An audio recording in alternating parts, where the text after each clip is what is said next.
Can I just say this? That many of those who've written to me have indicated that even a payment of £177,000 would be totally inadequate for the injuries and financial losses which they've suffered, including loss of earnings and the cost of care.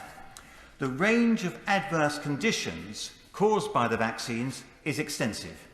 By way of example, Mr. Julian Goody of Henley has given me permission to disclose his circumstances because of his frustration at the lack of understanding by the government.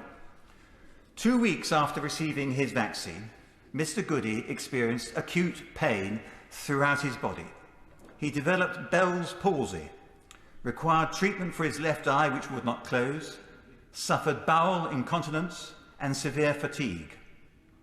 Peripheral numbness and pain in his upper legs, feet, neck and hands then developed.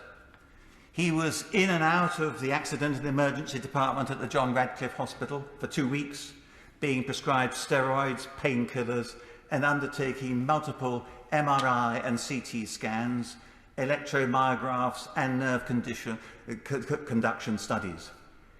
He then, Mr. Deputy Speaker, collapsed at home in pain and was admitted as an inpatient for 5 days of intravenous immunoglobulin in an effort to halt the continuing nerve damage caused by the autoimmune response to the vaccine.